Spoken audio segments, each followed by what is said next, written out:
Welcome in. This is the Tucker Meyer Show. A lot of exciting and interesting information to get to today, so we're just going to jump right into it. So I know there's been a lot of hype and hysteria and stuff going around about this thing called climate change, and you hear a lot of this coming from politicians. You're hearing it coming a lot from the Democratic 2020 platform. The candidates that's like the main thing they keep talking about, especially Bernie Sanders. He keeps talking about climate change constantly. And they're just rubbing it in your face, right? Saying it's a huge problem. Okay. And then you even have climate activists who drop out of school to go and yell at politicians to change the weather. Well, yeah, that's Greta Thunberg. Now, who indeed has mental problems. But I just want to mention some other things about this too. Is that it's been this hysteria, people saying we have 12 years left, now 10 years, 8 years, 6 years. Radical left-wing filmmaker Michael Moore said not too long ago, not like a week ago, saying that we have 4 years left to address climate change. These people keep changing their minds. So we've gone from 12 years to 4 years in a matter of like 6 months. So here's the left talking about climate change. This is great. Take a look.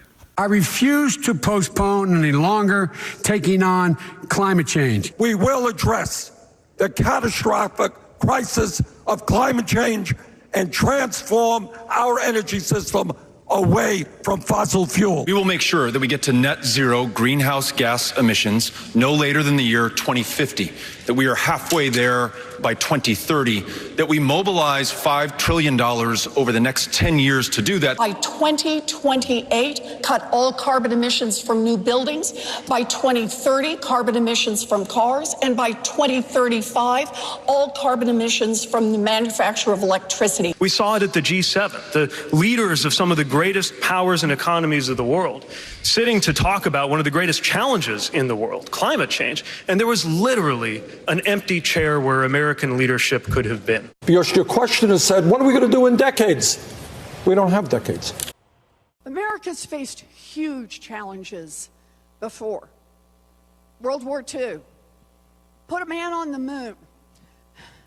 This environmental catastrophe bearing down on us may be the biggest challenge yet. It's a state of emergency, and I would declare a state of emergency on day one. Let's get this straight. I think it is the existential threat of all time. What the scientists are telling us, we don't get our act together within the next 8 or 9 years. But where's these people evidence to suggest this? They don't have any evidence. They really don't. And they keep this is really just to get their votes, the politicians to get their votes. Vote for me and I'll change the weather. I mean, that's really. All right, well, if you pay more in taxes, the weather will change. Yeah, no, not necessarily. And Bernie Sanders, this is like one of his main things. Fossil fuels are evil. Fossil fuels. The fossil fuel industry is so terrible. Okay, that was my bad Bernie impression. Anyways, I just want to maybe assure some of you guys that this is not a threat, a crisis like the media and the left is pushing. Okay? Because it's not. I want to go through just a couple of climate predictions that there's been a lot, but I'm just going to name a few popular ones that actually have not come true. There's been so many in the past. People have been freaking out about it. It just has gone out of control. And people actually, now there's even like elementary schoolers going out and protesting climate change. They don't even know, like, all they're being taught. And this is a problem in our education system too. Our education system is actually pushing it too. This whole climate thing. And they're scaring little kids. And Orange Man doesn't believe in climate change. He hates you because he doesn't believe in climate change. And then they go out and they protest it. And that's the problem with all this stuff. So, I'll just name a few. So in 1969, the Salt Lake Tribune, in November 17th of 1967, rather, they said everyone will disappear in a cloud of blue steam by 1989. Well, no. New York Times in August 10th, 1969 said there will be an ice age by 2000. Well, no. The Boston Globe in April 16th, 1970 said America is subject to water rationing by 1974 and food rationing by 1980. No. That is, and lots of these have been pushed by Paul Ehrlich, the, social scientist professor, this crazy leftist guy. Okay. We've seen, and again, 1971, a new ice age is coming. There's been all these predictions about ice age, and it's like, I haven't really, because there's supposed to be a bunch of ice ages. Now people are complaining that the planet is warming. I mean, really? And in Time magazine, June 24, 1974, it's going to be an ozone depletion, a quote-unquote great peril to life. Well, that didn't happen. They even show charts about it. Well, that didn't happen. NASA data predicted in 1976 there's going to be the quote-unquote the cooling. What it was supposed to be, there was a young climatologist at the National Center for Atmospheric Research in Boulder, Colorado, reflecting the consensus of the climatological community in his new book. And it was, so what was supposed to happen is 1974, Schneider and Bryson tried to explain to a White House policymaking group why conditions are likely to worsen. One of the most depressing anecdotes in the book is Schneider's description of the deaf ear their warnings received. Okay, and then 1980, so the New York Times book review in July 18th, 1976 said acid rain kills life in lakes. Okay, well, then 10 years later, the U.S. government program formed to study acid rain concluded, acid rain no environment crisis study concludes. And then, so 1978, no end in sight to a 30-year cooling trend. And I'll just get to a few more. Another thing in 1970, Paul Ehrlich said between 1980 and 1989, some 4 billion people, including 65 million Americans, would perish in the Great Die-Off. And then this one was pretty outrageous. In January 1970, Life reported, scientists have solid experiment and theoretical evidence to support the following predictions. In a decade, urban dwellers will have to wear gas masks to survive air pollution. By 1985, air pollution will have reduced the amount of sunlight reaching Earth by 1/2. I didn't see that. 2006, Al Gore said humans may have only 10 years left to save the planet from turning into a total frying pan. Well, I remember about 2018, 2019, we had those record cold temperatures and those near record cold temperatures in the East Coast, like ranging from negative 40 to negative 70 degrees in places such as, Chicago, New York. Yeah, that's a total frying pan. And then our most recent one we heard from, one of the most recent ones we keep hearing a lot, but AOC in 2019 said, the world is going to end in 12 years if we don't address climate change. Do you see? So climate change, these theories have been disproved for literally for half a century. These predictions haven't come true. And people say, oh, climate modules will help, right? Climate modules are good. Well, no. I mean, Will Happer, professor over at Princeton University, he was the former head of research for the U.S. Department of Energy. He published over 200 peer-reviewed studies involving climate change. He said climate modules are not, in fact, reliable, and a lot of times basically every time they're always wrong when they predict, a storm, when they predict, the weather, they just always tend to be off. So we can't really look at climate modules for our evidence. Okay, so there's been some talk, actually a lot of it, in the Democratic Party about the Green New Deal. So the Green New Deal, it's been pushed by the Dems, the 2020 candidates. They say they want a Green New Deal. Tim Steyer, I'm sure you've been getting his ads. He's one of the runners. He's the billionaire who thinks billionaires should not exist. He, in one of his ads, he poses with a bunch of young climate activists, I guess you can call them, holding a sign saying the Green New Deal. All the Dems saying they support a Green New Deal. But what is the Green New Deal? Okay, well, this was actually a piece written this is according to the New York Times. The Green New Deal is a congressional resolution that lays out a grand plan for tackling climate change. And it was introduced by Representative Alexandria Ocasio-Cortez of New York and Senator Edward J. Markey of Massachusetts. And both of them are actually Democrats. And the proposal calls on the federal government to wean the United States from fossil fuels and curb planet-warming greenhouse gas emissions across the country. And it, also aims to guarantee new high-paying jobs in clean energy industries. And so so to you, it may sound for these climate activists, oh, this sounds great, this is awesome.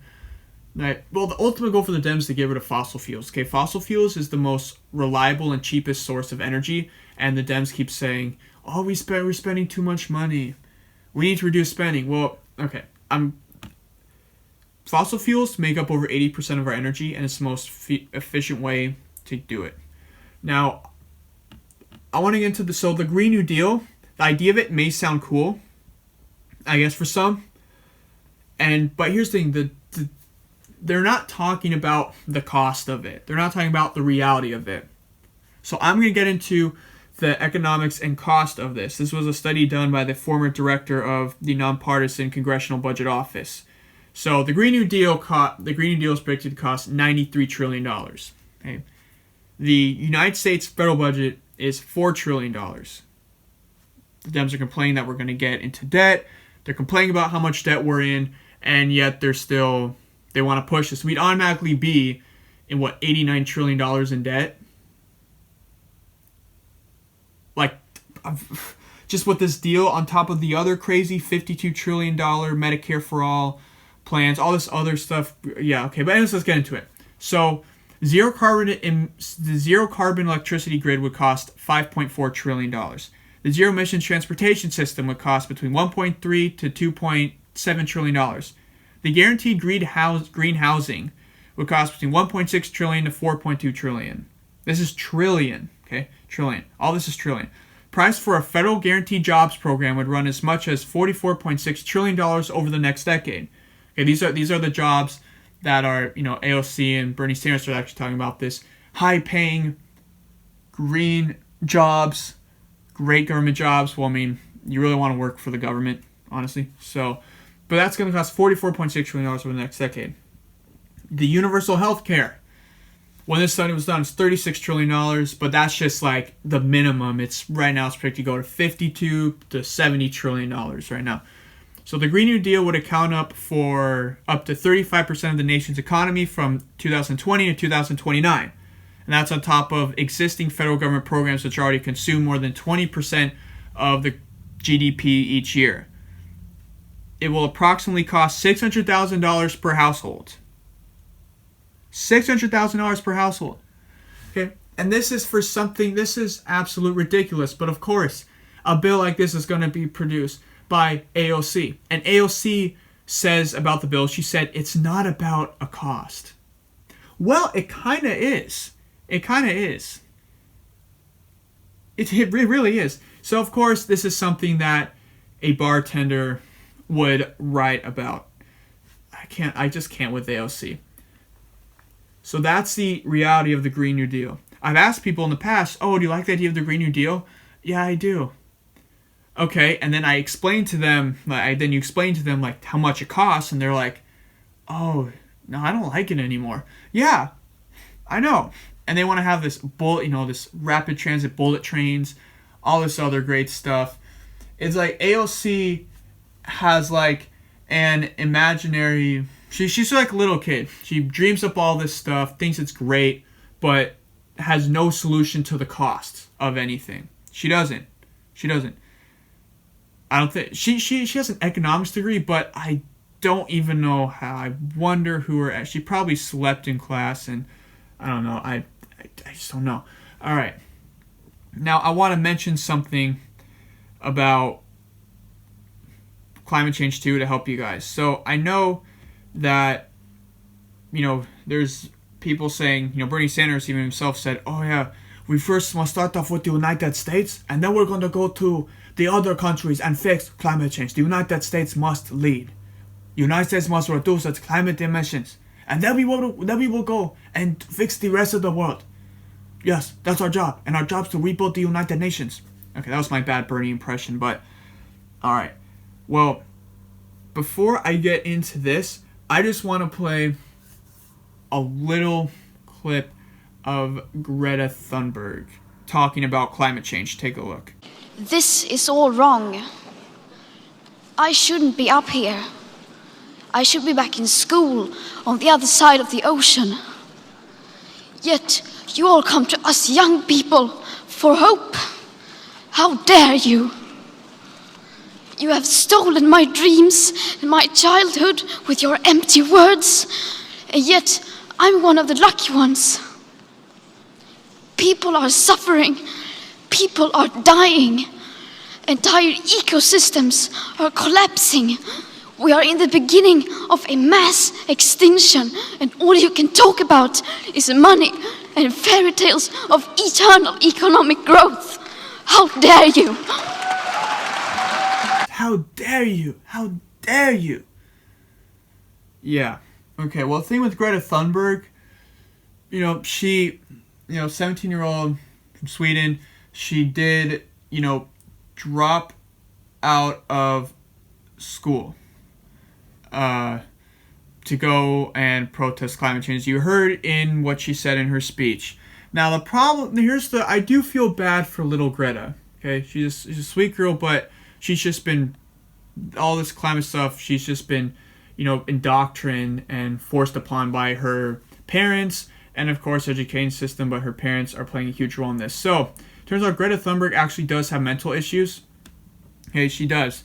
And she even says it, she even said it herself in a TED Talk she gave. So, Greta Thunberg has OCD, Asperger's, depression, and even mutism. Okay, that's something Damina's not going to tell you, but she does have it. So Greta Thunberg even says it herself. Okay, this is going to commondreams.org, and she said this in her speech. What she said was, quote, first what she said, she described how at the age of 11, which was several years ago, after learning about the concept of climate change for the first time, she fell into a depression and became ill. So this is what Greta Thunberg says, quote, I stopped talking, I stopped eating. In 2 months, I lost about 10 kilos of weight. Later on, I was diagnosed with Asperger's syndrome, OCD, and selective mutism.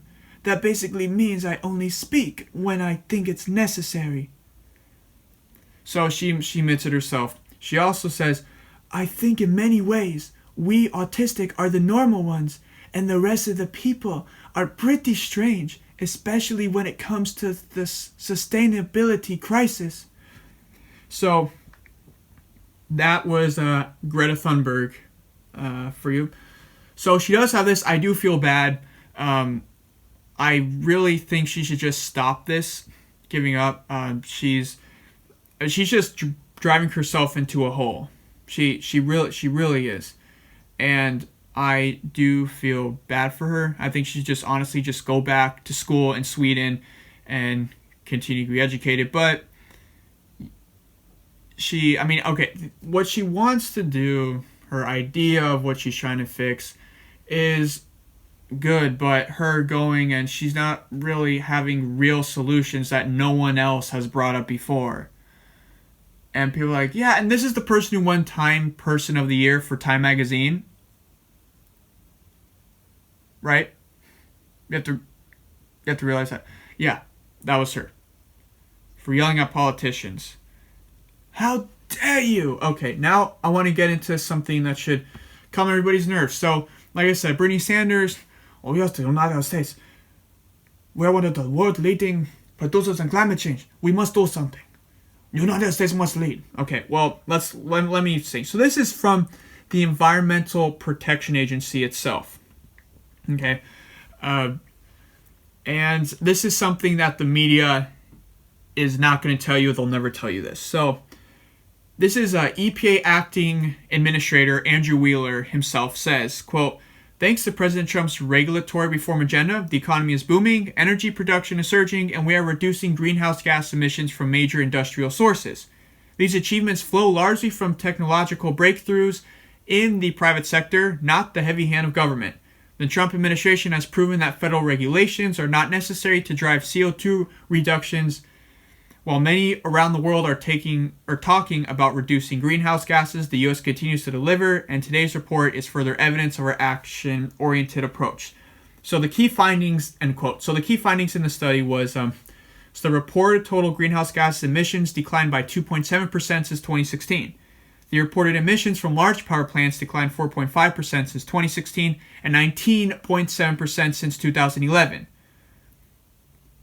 So, and this was the 7th year of full data collection for most sectors under the program, and more than 8,000 large facilities reported 2017 greenhouse gases emissions to EPA. It also says that President Trump's regulatory reform agenda is spurring continued innovation in the energy sector. Under the proposed Affordable Clean Energy Rule, carbon dioxide emissions from the U.S. power sector will continue to decline, with a decrease projected of 34% below 2005 levels. So this is actually good. This is good. The media and the media does not want you. The left does not want you to know this. They probably don't even know this themselves. They probably don't. And this even shows, no, you don't. The EPA acting director said himself, you don't. There's no need for federal regulations to reduce emissions. And this Green New Deal thing is as government regulation as it gets. It does. This is absolutely crazy. No one, but the media, school, the left is not going to want to tell you this because they want to push their agenda. They want you to be scared. They want you to vote for one of these radical Dems, so then everything will be all right. Okay, and now there was the thing talking about when President Trump withdrew from the Green New Deal, the Paris Climate Accords, the Paris Climate Agreement, right, that Barack Obama, we got into. Well, here's the thing. When it was supposed to make the planet 2 degrees cooler for, our grandchildren, as he said. Well, his own EPA said it wouldn't affect climate change. And here's the problem. So economically speaking, it was terrible for the country. So we saw it was costing about $1.3 trillion every year. That means over the next century, it cost the country over $100 trillion. That's a lot of money. And over the next 10 years, energy bills would have gone up 20 to 30%, and it would have over 400,000 jobs would have been destroyed. It would have killed 400,000 jobs. So economically speaking, it was terrible for the country, and it wasn't really even going to do anything anyways. It was just a waste of money. So that was, but people were freaking out about it. People were like, why did Trump do that? Oh my gosh, we're all going to die. Well, no. Okay, so I hope that kind of calms people's nerves down just a little bit. And the reality of this all is, and actually just think, the leading countries with climate emissions is China and India.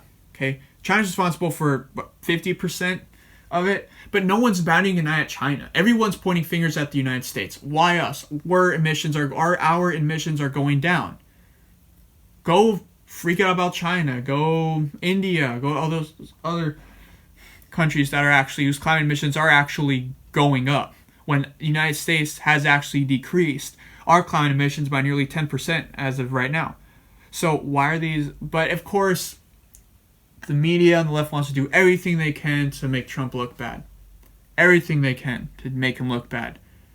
The hateful media mob. But this is the reality of it all, is that what the media, basically what the left is trying to tell you is, you're going to die in the next couple years because the planet's going to overheat and you need to vote for Democrats, so then they will actually save you.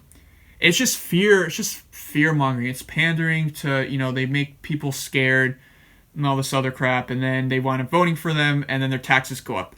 So before we leave, this actually relates to Greta Thunberg too. So there was a recent study done by the Swedish Taxpayers Association, and what they found is that the Swedes voted that climate policy was the biggest waste of taxpayer money in 2019.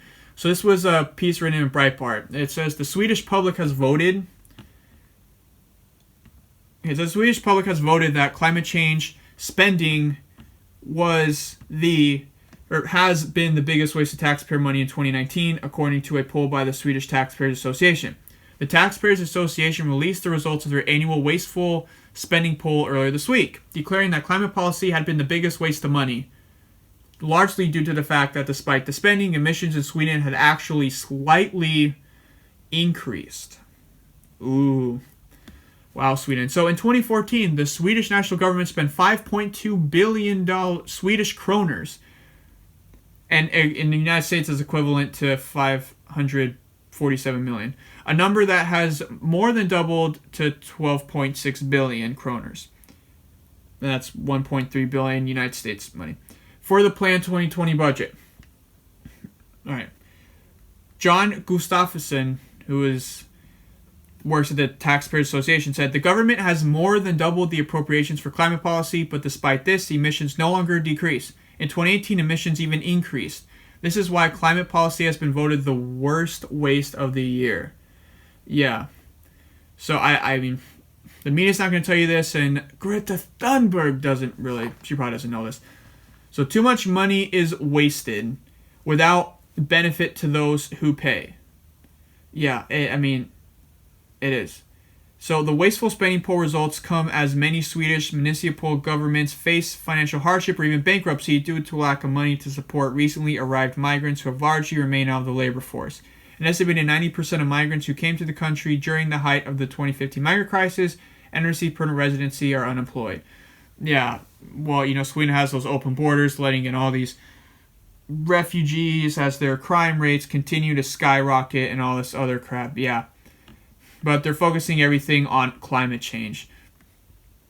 Wow. So, yeah. So I hope that helps you guys and makes you guys reassured.